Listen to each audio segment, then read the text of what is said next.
अगर हम दुखी हैं तो किसी और की वजह से नहीं, बल्कि उसके कारण हम खुद हैं। कैसे? आइए जानते हैं आज के इस एपिसोड में। मैं हूं गजेंद्र जगराम। अगर आप लोगों ने अभी तक इस चैनल को सब्सक्राइब नहीं किया है तो चैनल को सबसे पहले सब्सक्राइब जरूर कर लीजिए और लाइक करना ना भूलें। दोस्तों, हम जो कर्म करते हैं वो दो तरह के होते हैं, अच्छे और बुरे। हम इस दुनिया में जो भी काम करते हैं, अच्छा या बुरा, वो हमारे खाते में ऑटोमेटिकली जमा होता चला जाता है, जिन्हें हम संचित कर्म कहते हैं। इसलिए ये जान लीजिए कि ऊपर वाले के पास एक महाकंप्यूटर है जो हमेशा ऑटो मोड पे रहता है और उसकी करोड़ों अरबों से भी कहीं ज्यादा आंखें हैं जो 24 घंटे आपको देखते रहते हैं। अच्छे या बुरे कर्म केवल आदमी द्वारा किए गए कार्यों के कारण ही पैदा नहीं होते, बल्कि आपके विचार यानी आपकी सोच और आपके द्वारा बोले गए शब्दों के कारण भी पैदा यानी संचित होते हैं।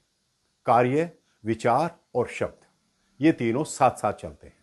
इसे मनसा, वाचा और कर्मणा भी कहते हैं।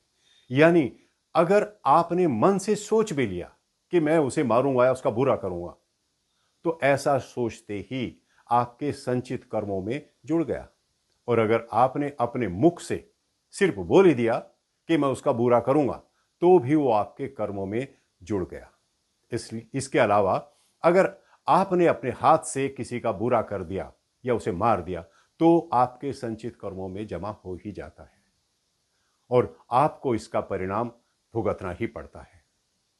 आदमी को अपने बुरे कर्मों की सजा उसके मानसिक, शारीरिक स्वास्थ्य, परिवार, धन और मुकदमे से संबंधित समस्याओं से होने वाले भावनात्मक कष्टों के रूप में भोगनी पड़ती है। इसके अलावा बीमारी से भी जूझना पड़ सकता है।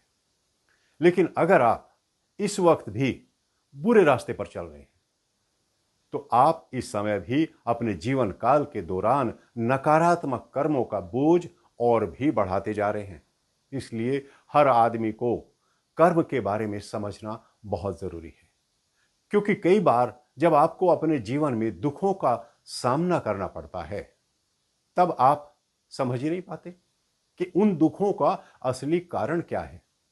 जबकि सच्चाई यह है कि इस दुख रूपी चीज को आपने खुद ही चुना है। यानी जो आपने अपने खाते में जमा किया है वही तो आपको मिल रहा है। अब अगर आध्यात्मिक नजरिए से बात की जाए तो यह दुख आपके आध्यात्मिक विकास के लिए बहुत जरूरी है, क्योंकि ईश्वर आपको दुख देकर आपका पुराना हिसाब चुकता करना चाहते हैं। इसलिए इन दुखों को ईश्वर का प्रसाद समझकर, उसके द्वारा दी जा रही यानी कि उसके द्वारा ली जा रही परीक्षा समझकर गरिमा के साथ खुशी खुशी इसका सामना कीजिए और ग्रेसफुली स्वीकार कीजिए। कहते हैं ना कि जब आंख खुले तभी सवेरा। इसलिए दोस्तों, अगर आपको अपने बुरे कर्म सुधारने का मौका मिले तो उसे कभी भी गंवाएं मत। आपको इसी जीवन में पिछली समस्याओं को सुलझाने का मौका मिलना ईश्वर का एक आशीर्वाद ही है। इसलिए कोशिश कीजिए कि आप इसी जीवन में हर एक आदमी के प्रति किए गए अपने बुरे कर्मों का हिसाब चुका लें, वरना उन्हें चुकाने के लिए आपको बार बार जन्म लेने पड़ेंगे और बार बार इस मृत्युलोक में यातनाएं झेलनी पड़ेंगी। यानी आपको मानसिक, शारीरिक स्वास्थ्य खराब होने के तौर पर चुकाने पड़ सकते हैं, परिवार की समस्याओं के तौर पर चुकाने पड़ सकते हैं, रुपए पैसे के अभाव या नुकसान के रूप में चुकाने पड़ सकते हैं, मुकदमे के रूप में या फिर बीमारी के रूप में भी भुगतने पड़ सकते हैं। इसलिए आपके लिए बेहतर यही होगा कि समय रहते जाग जाइए और आज से ही, बल्कि मैं तो कहूंगा कि अभी से कोई ऐसा काम ना करें जिससे किसी का दिल दुखे या किसी का अपमान हो या किसी का कोई नुकसान हो।